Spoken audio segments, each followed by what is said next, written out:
since 2000, there has been a 30% increase in a number of people who work for themselves, with the result that the self-employed now form 15% of the workforce.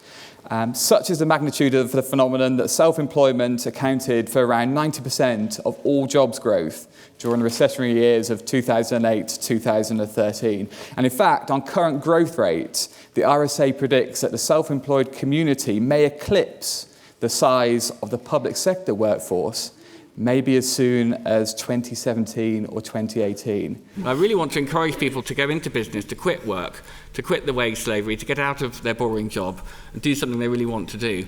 But also you have to acknowledge how difficult this can be. People study business as a thing on its own. You go to Harvard Business School for years and years. So it's a little too easy, I think, to tell people, turn your passion into your project. You're knitting baby booties at home, open a shop on Etsy, and tomorrow you're making 100 grand a year. It's not that easy. There are a lot of different concepts to take on board. But it is possible. It is enormously good fun. And it can lead to the creativity and autonomy that we're all looking for. What we're seeing in the UK is an entrepreneurial culture. Patricia mentioned that entrepreneurship is contagious, and this is what you see particularly in London, but more so now in other cities, is you will sit in a coffee shop and somebody will be writing a business plan or talking to their friend to say, how do I go and pitch this to John Lewis? How do I go and look for a co-founder? So the more people do it, the more other people get confidence to do it too. As much as anything else, it's about having the sense of purpose and a sense of potential in your life, as it is status or achievement or accruing wealth or anything else. But they have a mindset where if they need to know how to do something, they can Google it. If they need to know if they want to market themselves, they can do it. If they want to get something manufactured, if they want to raise funds through Kickstarter or however else, the potential is there. And they know because they've seen kids who are just like them, like Jamal on the Google Chrome ads, or even musicians who've forged careers for themselves, create their own momentum off their own backs. And that's a really infectious thing. If the people are happier, if they prefer their work-life balance, if they're more content in their lives, then I see that as a positive thing. But government still has to drive growth in order to pay for government services and in order to meet societal demands. So I think you sort of need a two-track approach. You both want to encourage people to have the lifestyle that makes them most happy, but for people who are focused on 20% year-on-year growth, are the right structures and policies in place to identify those companies, to provide them the support and services they need to do all that kind of work, for the scale-ups. I think what you can look at in different countries is how long does it take to start a business? How long does it take to close a business? How long does it take to raise money for a business? How long does it take to deal with your debtors? And there are structural things that policymakers could look at which help to change that risk formula. If you looked at the end of 2014 and compare that with the beginning of the crisis, people at work who remained in their jobs saw their incomes decline, the average earnings decline by 2% in real terms. Those who moved to work part-time saw their incomes fall by 8%. The self-employed saw their average earnings fall by 22% over that period, even though very often they worked considerably longer hours. And of course that does all sorts of interesting things and rather worrying things to productivity in the economy. It basically lowers it. If you move A to lower skilled jobs and B into jobs where you're working much harder but you're getting paid very little, then that immediately suggests a drop in productivity.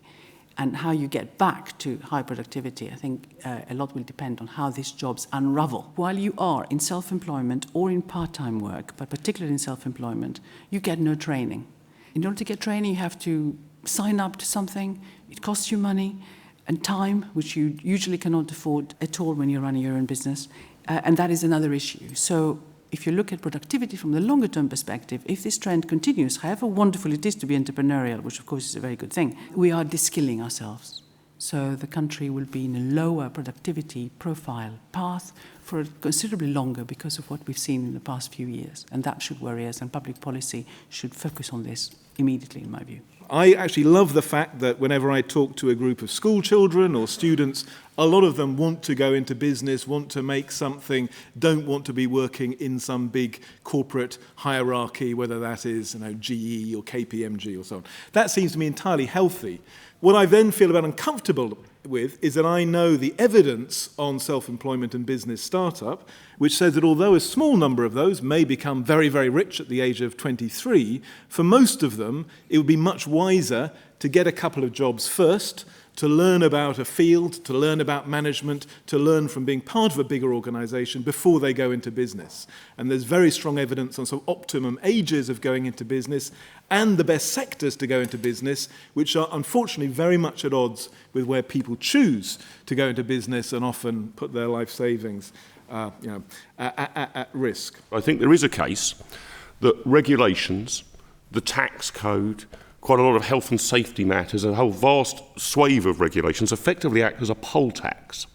That if you're a massive corporation with 28 people in your compliance unit about the flammability of clothing, you're probably all right. If you're one person trying to sell clothing on a market stall, your ability to comply with the regulations is near zero.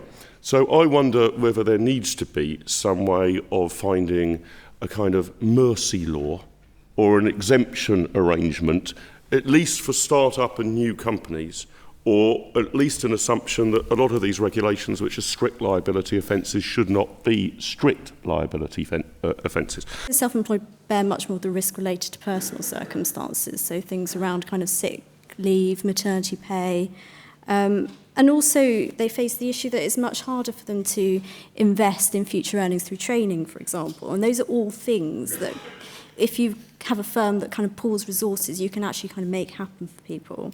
And, you can argue that this is just the price that people pay for going into self-employment, and, it's a positive choice that people make. But actually, I think, for me, it does raise the question of whether there are the sort of right kind of safety nets and potentially even kind of insurance products out there for self-employed people who want to be able to kind of have the independence of self-employment, but also be able to kind of smooth their income over time. I wonder whether there is a case, this is, and I've mentioned this at the RSA before, of a union, essentially, of the self-employed and of micro businesses. I think there is a role for kind of collective agitation and collective representation of this community. Mark might punch me around the head, but it's that's the kind of grassroots, bottom-up response that I think could really drive change at a policy level for the long term. It's great when you see entrepreneurial flair and people setting up on their own and becoming self-employed, but there's also, I think, a degree of concern about false self-employment, which also exists. And in particular, if people are feeling under pressure to declare as self-employed or to operate in that basis when previously it would have been a traditional employment relationship, and there's been particularly in the construction sector, lots of concerns about this. And that's worrying from a Treasury perspective in terms of the taxation elements of that. But as the Employment Relations Minister, I'm also worried about the employment protections aspect of that. And so I think we need to make sure that we're talking about genuine self-employment, and that's why we've got the Employment Status Review, which Vince Cable set up, which is looking at the different employment statuses of employee, worker, self-employed, to make sure that we've got the definitions right. Without those traditional infrastructures that came from our presumptions about the workplace, managing change is going to be a lot harder.